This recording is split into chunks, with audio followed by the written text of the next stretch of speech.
Terima kasih masih bersama Pak Sarul. Pak Sarul, tambahan 2 juta petani milenial kan butuh juga tambahan luas lahan sawah ya. Iya. Akan dilakukan seperti apa Pak? Ya, tentu saja ada yang lahan existing di mana petani tua berkolaborasi dengan petani muda. Petani tua dengan pendekatan yang klasik, yang tradisional, kita berharap dia masuk dengan petani muda yang milenial dengan mekanisasi sehingga capaiannya akan jauh lebih besar. Misalnya gini, bertanam 10 atau 20 orang, 1 hektar itu bisa 2-3 hari. Tetapi kalau dengan mekanisasi, di mana di dalamnya nyetir petani milenial itu 1 hari bisa 4 hektar. Dia akan ke sana. Dan ini udah dilakukan sebenarnya. Nah, kedua, tentu saja kita berharap ekstensifikasi dari lahan. Ini udah petunjuk Bapak Presiden kepada lahan-lahan yang kelihatannya sekarang ini termasuk rawa-rawa, bukan rawa gambut ya, rawa yang mineral. Itu kita berharap sudah bisa kita masuk.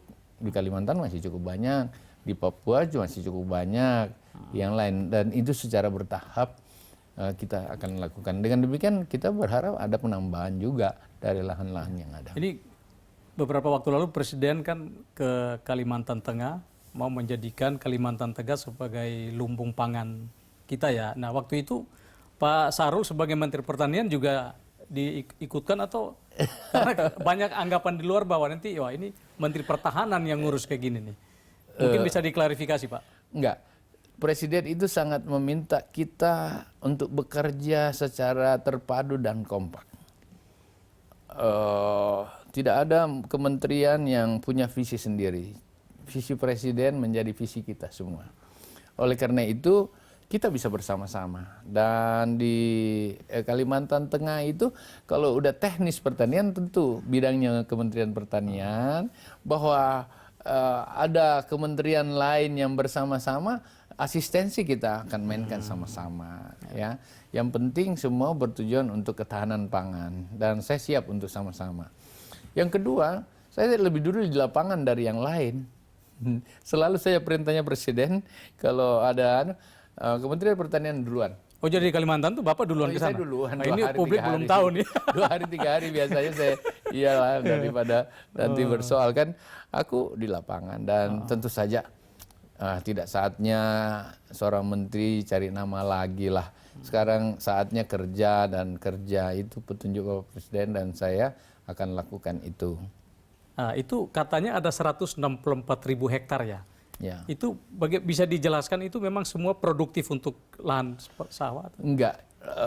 Ingat bahwa di Kalimantan lahan rawa itu walaupun mineral tidak sama dengan lahan yang kita lihat di Jawa, di Sumatera. Ini kan lahan rawa di mana pH tan airnya harus diukur. Karena kalau terlalu asam kan tidak bisa tumbuh. Toh kalau tumbuh hanya 2 ton per hektar. Sangat tidak memadai untuk bisa dipakai untuk sesuatu yang produktif. Di sana itu masih banyak lahan yang orangnya sedikit. Sementara pertanian kan butuh orang juga dan lain-lain. Walaupun pakai mekanisasi tetap ada orang. Ya, tidak berarti kalau mekanisasi kemudian tidak ada orang. Tidak semua bisa dibuatkan dalam program Internet of Thinking gitu. Ya, oleh karena itu ini harus dikerubutin.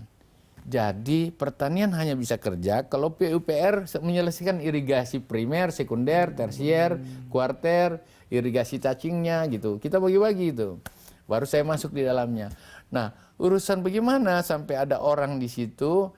Tentu saja membutuhkan transmigrasi misalnya, pemanfaatan tenaga lokal untuk didekatkan petani milenial bisa ke sana Pak? Bisa, sangat bisa. Itulah tujuannya Bapak Presiden. Kemudian ada lagi kementerian lain yang berkait dengan industrinya kan.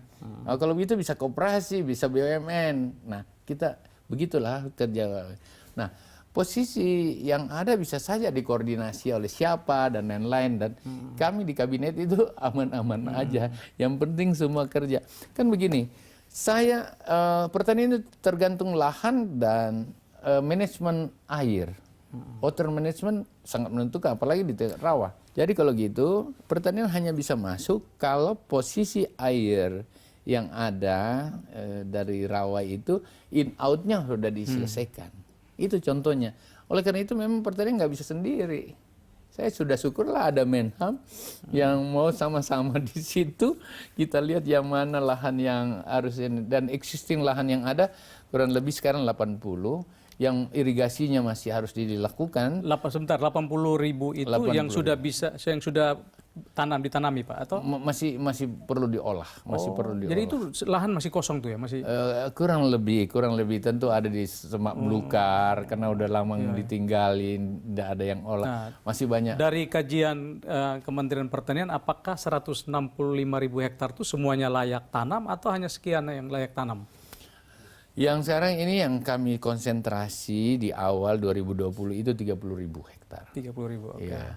Yang memang membutuhkan sedikit konsentrasi air dan lain-lain itu masih ada di sisa itu 60-an. Jadi tentu untuk 2 tahun kita berharap, tentu harapan kita itu bisa mengolah tentu saja di atas 80 ribuan, kira-kira begitulah. Ya. Harapannya bahwa Presiden itu bisa dipercepat menjadi 142.000 hektar dan itu cukup untuk memberi kekuatan tambahan kita. Apalagi kalau Bapak Presiden inginkan di situ bibitnya bibit yang selektif banget, ya Impara, tapi Impara yang memang udah diolah oleh Litbang dengan baik. Mekanisasi harus mindful di sana. Kemudian tentu saja tidak hanya mekanisasi, sampai dengan RMU-nya harus bagus. Dan seperti itu sehingga korporasi pertanian itu betul-betul jalan. Dan itu akan menjadi model Indonesia. Kira-kira itu. Oke Pak, nanti kita lanjut segmen berikut. Pemirsa, tetaplah di Special Interview. Dengan pengalaman Bapak puluhan tahun di Sulawesi Selatan, ya dari lurah sampai gubernur ya. Saya 25 tahun jadi kepala daerah. Pertanian tidak kena resesi itu. Dan tanaman Indonesia, buah-buahan Indonesia, sayur-sayuran Indonesia, sayur-sayuran tropis yang juga diminati, bahkan kembang-kembang Indonesia diminati oleh dunia.